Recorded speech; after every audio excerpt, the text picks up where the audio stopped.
Hi, it's Mark from Top Local over here with Bernie Pawlik. Pawlik Automotive in Vancouver, Vancouver's best auto service experience. 17-time winners of best auto repair in Vancouver as voted by their customers. How you doing, Bernie? I'm doing very well. So we're going to talk about it in a classic, some people would say. Other people would say a strange vehicle to begin with, but beauty's in the eye of the beholder, right? This is a 69 Chevrolet Corvette that was having some headlight issues. What was going on with this vehicle? Well, basically the excuse me, the headlights in this vehicle, sometimes they'd come on, sometimes the high beams would work, sometimes the low beams would work, and sometimes they just shut off completely. So there was quite a few issues with the headlights on the vehicle, but not reliable, that's for sure. So it sort of sounds like a vintage English car. But I guess this is a 69, so it's got the hideaway headlights. I bet that was fun. How was that to deal with? Well, it definitely adds some complexity to the repair, but in this case, this was a purely electrical issue. Hideaway headlights are kind of neat in this car, but that's actually a complete vacuum-operated system, which is kind of I don't say a nightmare of its own, but it has the vacuum system, basically uses engine vacuum. There's a little storage tank and a bunch of switches and valves. So when you turn the headlights on, it actually pops the lights up and closes them down when you shut the switch off. And you can also flip them up manually to leave them up all the time. This car is a bit of a, not perfect. They need a bit of work. So the actual headlights have to be operated up and down with a manual switch. But there's not much crossover between the electrical and the vacuum system. They're separate. So when the lights actually don't illuminate, that's actually an electrical problem. So where do you start diagnosing this kind of issue? Well, you gotta, with any electrical problem, you gotta start at one end and just from experience, pick which end you want to start with. Is it the end where the headlight is, or is it the end where the switch is? And it's a lot easier to access the headlights. And the owner just bought this car, and there was a box of new headlights in there that the previous owner had said, hey, you should change these lights. So I thought, well, we want some done anyway. So we started with the headlights, pulled everything apart.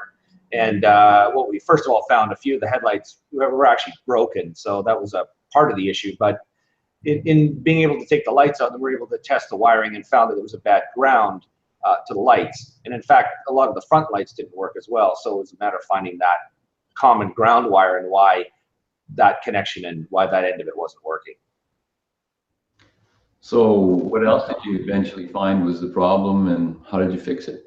Well, what we found is the ground wire is located near the front of the vehicle, near the headlights on a metal tab. Interesting thing about a Corvette is it's a fiberglass bodied car. So, there's lots of metal around, but it's not as plentiful as an average car, which is all made of steel. So you have to hunt around for your ground wires. The wiring is there's a little more wiring on a Corvette than there would be of an equivalent 1969 car because of, the body isn't a complete ground. So once we found the ground wire, found there was a bad connection, but the connection actually ended up not being repairable. So I ended up finding a new ground source and repaired that. So I'll probably just share a few photos while we're at this juncture here.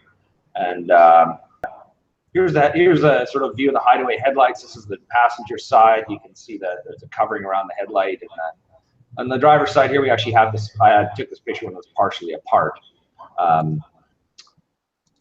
I don't have any fancy videos of things going up and down. It is kind of cool to watch, but we'll do that at a later date. But here's the passenger side with the cover. There's a cover with a few screws you remove, and then you can get at the lights and remove them. And what's kind of neat about this cover, it's a 69 car. The cover, which on any modern car, even a few decades old, would be made of plastic. This one's made out of like a thin, tinny pot metal. So it's kind of neat working on this kind of stuff because it's like kind of working on a museum piece in a way that still drives down the road. The wiring problem. There's our ground wire. It's a close-up view. That's the actual wire that was bad. I cleaned it up first of all. This is the hole where it screws into it. You can see it's a fairly thin gauge piece of metal, and when I went to screw it back in, it just wouldn't tighten back up, which happens. It's probably really good for one or two. In this case, only one shot. It's probably never been removed since the factory, but there's basically corrosion that built up in this area and just wouldn't allow the ground connection to happen. So we found a better source elsewhere.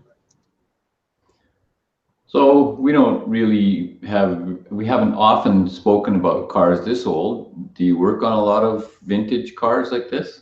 Not too many, and to be honest, we try to avoid them at our shop. It's tricky to get parts for old cars, but I will say that we seem to work on a lot of old Corvettes and a lot of old older Mustangs. These are two cars where you can actually get a lot of parts fairly easily. I mean, things like I should say on this Corvette, there's a couple other problems with the lights too. The high beam, low beam switch, which is located in the floor, was broken. And these are parts that you can still buy quite easily. So some of these parts, I mean, they just made millions and millions of them. The same switch is used on in GM cars for, you know, I'd say like millions and millions of them. So there's still a demand to make parts. But you can pretty much buy anything you want for one of these Corvettes. Unfortunately, a lot of it is cheap, made in China junk, which is kind of unfortunate. So it's a little bit of work to find the right parts. But there's a few select vintage cars we will work on in our shop, and they're kind of fun. Although I made myself the vintage guy here now because I'm kind of grew up with these cars. A lot of my newer younger guys are kind of like, oh, how do you fix that? I'm going, I'll just take care of it. It's easier. So some fun. Yeah, exactly. So if you have a vintage car in Vancouver and you want Bernie to work on it, bring it into Pawlik Automotive. He'll look after you. You can reach them at 604-327-7112 or check out our website, pawlikautomotive.com. Tons of videos on there. YouTube channel, got 4 years plus of videos. Lots of controversy. Check it out. Top local rank, or sorry, Pawlik Automotive on YouTube. Thanks, Bernie. You're welcome, Mark.